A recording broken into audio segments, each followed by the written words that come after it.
नमस्कार दोस्तों, मैं सत्येंद्र सिंह। आज मैं बात करने जा रहा हूं कि बिहार में भारतीय जनता पार्टी ने जो अपने नए मुख्यमंत्री का चयन किया है, सम्राट चौधरी को बिहार का मुख्यमंत्री बनाया गया है, उसके पीछे भाजपा की स्ट्रेटजी क्या है। दरअसल नीतीश कुमार के 21 साल के लंबे शासन से एक तरह से भाजपा ने मुक्ति पा लिया है या बिहार ने मुक्ति पा ली है, और फाइनली भाजपा आज़ादी के बाद बिहार में पहली बार अपना मुख्यमंत्री बनाने में सफल हो गई है।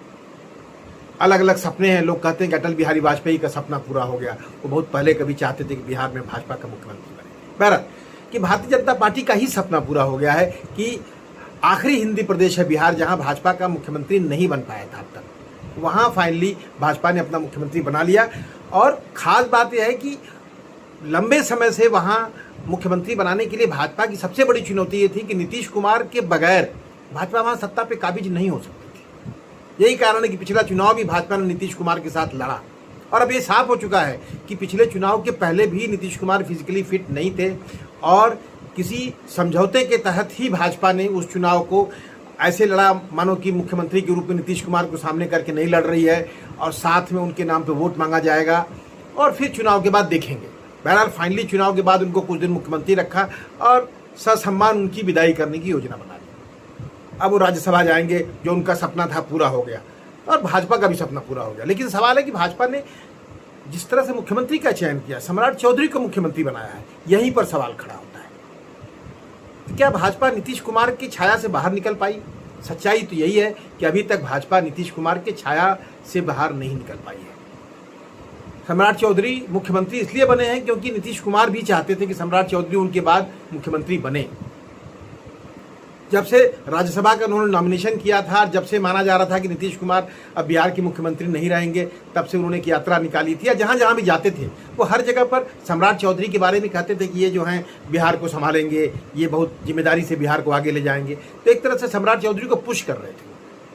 या हो सकता है भाजपा ने उनको लगाया हो इस काम पर कि सम्राट चौधरी को पहले से ही भाजपा का प्लान रहा हो गया कि भाई अब सम्राट चौधरी को आप पुश करिए बतौर मुख्यमंत्री के चेहरे। तो कुल लेकर नीतीश कुमार सम्राट चौधरी को बिहार के मुख्यमंत्री के रूप में पिछले कई महीनों से लगातार उनको चेहरे के रूप में प्रोजेक्ट कर रहे थे, और फाइनली उनको मुख्यमंत्री बना दिया गया। तो ये माना जाएगा कि नीतीश कुमार के छाया में ही वो मुख्यमंत्री बने हैं।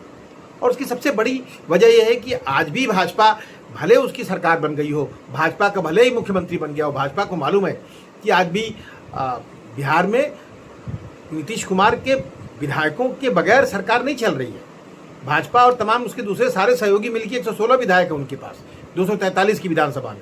तो अभी भी नीतीश कुमार की पार्टी का सपोर्ट भाजपा के लिए जरूरी है, वो तो अलग कहानी है। लेकिन सवाल ये नहीं है, सवाल ये है कि भारतीय जनता पार्टी यहाँ से कुछ एक नई योजना पे काम कर रही है, और इस योजना पे पहले से काम कर रही होगी। पार्टी बहुत दूर तक सोचती है। अब सोचिए कि नीतीश कुमार की जो पॉलिटिकल कॉन्स्टिट्यूएंसी है 20-22% की, जिसमें कि नीतीश कुमार का अपने समाज का 2.7% का वोट, कुर्मी समाज का, कुशवाहा समाज का 4-4.5% का वोट, इसके अलावा जो दूसरे अति पिछड़ों, महादलित और माइनॉरिटी को उन्होंने जोड़ा था, उस पूरी कॉन्स्टिट्यूएंसी को भी एड्रेस करना है भाजपा को।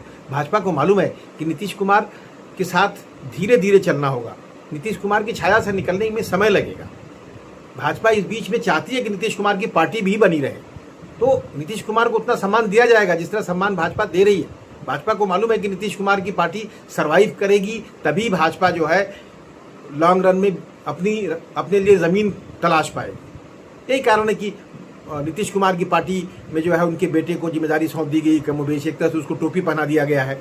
अब निशांत कुमार जो है पार्टी को संभालेंगे, पार्टी को खड़ी करेंगे, क्योंकि अगर जेडीयू नहीं खड़ी होती है बिहार में, एक बड़ी कॉन्स्टिट्यूएंसी का जो नीतीश कुमार की पूरी कॉन्स्टिट्यूएंसी है वो खुले बाजार में आ जाएगी, और तमाम पॉलिटिकल पार्टियां उस पर धावा बोल देंगी।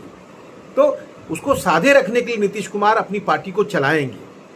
भाजपा चाहती तो नीतीश कुमार की पार्टी को तोड़ भी सकती थी, लेकिन नहीं, भाजपा नीतीश कुमार की पार्टी के साथ वो व्यवहार नहीं करना चाहती थी जो उसने माफ कीजिएगा महाराष्ट्र में शिवसेना के साथ किया। उसे मालूम है कि बिहार की सामाजिक गणित ऐसी नहीं है, उसे नीतीश कुमार की राजनीति के साथ धीरे धीरे डील करना है।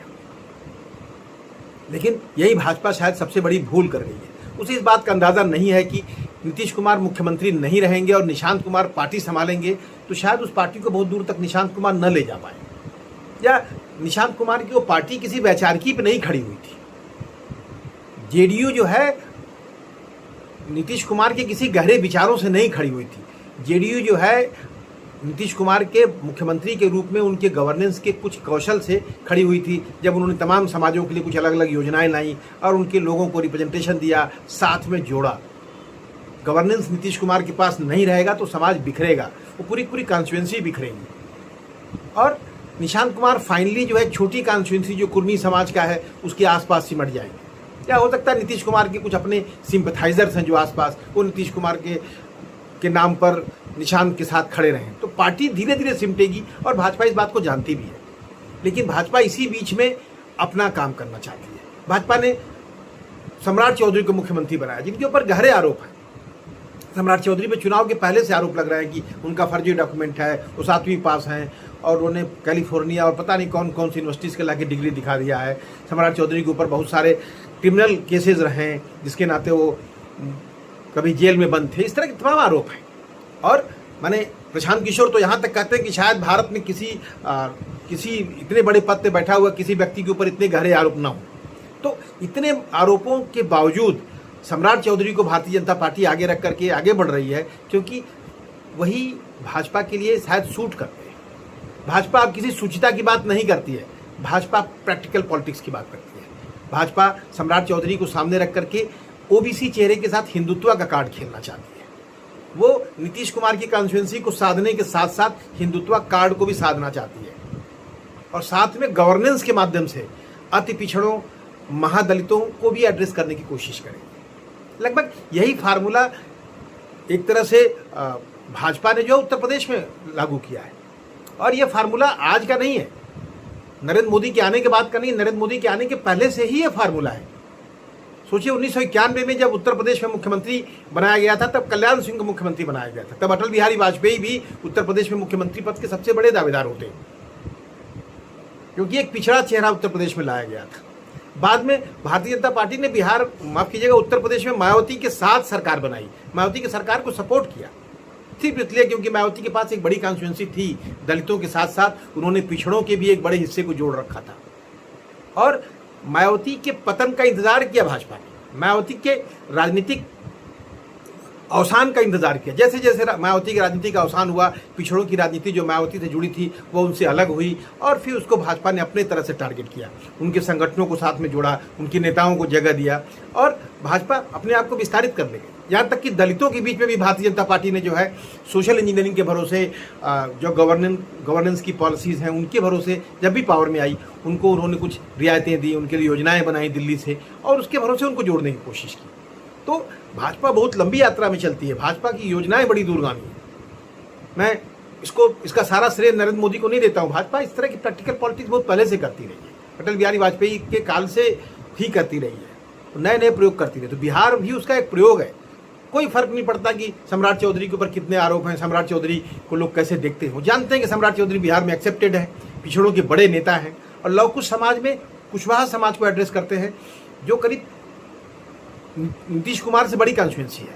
लगभग 4.5% आबादी है। नीतीश कुमार की अपनी जो सजातीय समाज है उसकी आबादी लगभग 2.7% थी। तो लवकुश समाज के अंदर भी कुशवाहा समाज बड़ा समाज है, और उसके चेहरे को सामने रख करके, और साथ में हिंदुत्व के कार्ड के साथ, क्योंकि सम्राट चौधरी वैसे भी हिंदू चेहरे के रूप में अपने आप को प्रोजेक्ट करते रहते हैं।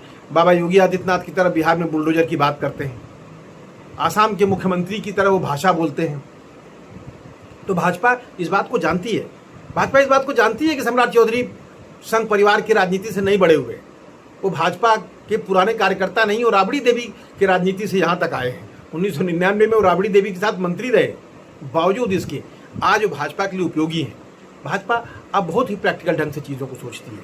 भाजपा चाहती है कि सम्राट चौधरी को सामने रख करके पिछड़ों की राजनीति और हिंदुत्व की राजनीति को साथ साथ साधा जाए, साथ में वो दूसरी चीज़ों पे, दूसरे टूल्स पे भाजपा काम करती रहेगी। मैं कतई नहीं मानता हूं कि सम्राट चौधरी कोई टेम्पररी व्यवस्था है। मेरा अपना मानना है कि सम्राट चौधरी एक लंबी योजना का हिस्सा है भाजपा की, और इस बीच में भाजपा दूसरे सोशल इंजीनियरिंग का काम करेगी।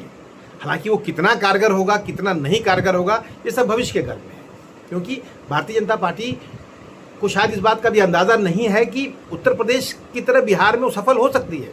लेकिन समाज न तो उत्तर प्रदेश में हिला है, न बिहार में हिला है अब तक। उत्तर प्रदेश में भी लोकसभा में समझ में आ गया कि भाई वो समाज वहीं का वहीं है।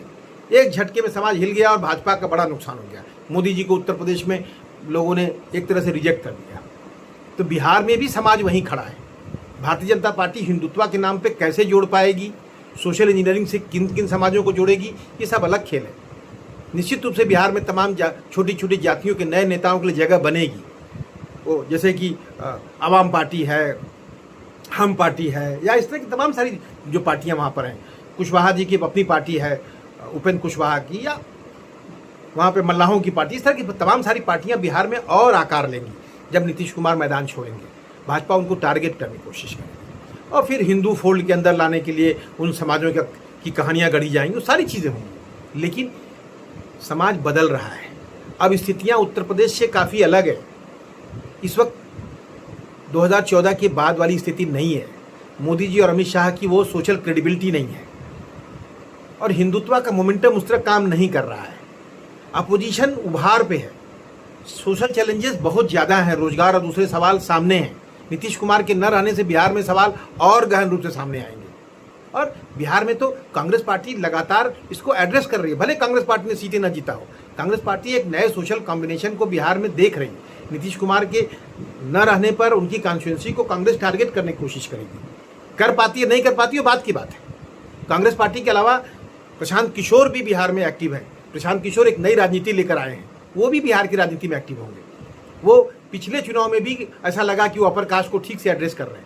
वैसे भी भारतीय जनता पार्टी के इस नए प्रयोग के साथ सबसे बड़ी चुनौती तो अब ये आने वाली है कि जो भाजपा का अपना कोर कॉन्स्टिट्यूंसी है वो शायद हिल जाए, क्योंकि भाजपा के कोर कॉन्स्टिट्यूंसी को अंदाज़ा रहा था कि भाजपा की अपनी सरकार आएगी तो शायद उनका कोई मुख्यमंत्री बनेगा। इसका इंतज़ार वो लगभग आप सोचिए कि 50-40 साल से कर रहे हैं, तो नहीं हुआ। क्योंकि बिहार की सामाजिक सच्चाई को भाजपा जानती है, लेकिन उस समाज के लोगों का अपना अहंकार भी है। वो समाज अपनी जगह खड़ा है। अभी पिछले दिनों यूजीसी के सवाल पे इतनी सक्रियता उस समाज ने दिखाई, तो उस समाज के भी भाजपा से अलग होने की संभावनाएं बनती हैं। प्रशांत किशोर बिहार में खड़े हैं। भाजपा के लिए एक नया प्रयोग है बिहार। भाजपा इस प्रयोग में कितना सफल होगी तो भविष्य बताएगा, लेकिन भाजपा के लिए चुनौतियाँ भी उतनी बड़ी हैं। एक तरह से सम्राट चौधरी भाजपा की टेम्प्रेरी व्यवस्था नहीं है। सम्राट चौधरी के माध्यम से भाजपा बिहार में एक नया प्रयोग करने जा रही है। वो प्रयोग सफल होगा नहीं होगा, हमें वक्त का इंतजार करना चाहिए। हमें देखना चाहिए कि भाजपा कैसे चलती है और भाजपा के साथ साथ बिहार के राजनीति के दूसरे पॉलिटिकल फोर्सेस बिहार में किस तरह से अपनी भूमिका तय करते हैं। तो बिहार में कुछ बड़ा मजेदार घटेगा, कुछ नया होगा, बिहार बदलेगा, बिहार के समाज में हलचल होगी। जो ठहरा हुआ था, मैं पिछले चुनाव के बाद भी मैंने एक स्टोरी किया था, हमने कहा कि नीतीश कुमार ने बिहार को वहाँ फंसा दिया है। उनकी एक 20-22% कॉन्स्टिट्यूंसी लेके जहाँ जाते हैं वहाँ सरकार बन जाती है और बिहार वहीं खड़ा है। तो अब शायद बिहार में कुछ हलचल हो, बिहार की राजनीति में कुछ गंभीर राजनीतिक सवाल उठे। उसके लिए समाज में हलचल के लिए जगह बननी चाहिए, एक ऐसी कॉन्स्टिट्यूंसी खुलनी चाहिए जो शायद अब खुलेगी। तो बिहार में काफ़ी कुछ बदलेगा, काफ़ी कुछ नया होगा, हमें इसका इंतजार है। बहरहाल हमारी शुभकामना सम्राट चौधरी के साथ है, बिहार के नए मुख्यमंत्री हैं, क्योंकि बिहार की जनता के लिए अपनी शुभकामना है। बहरहाल बात करेंगे किसी और विषय पे, तब तक के लिए नमस्कार।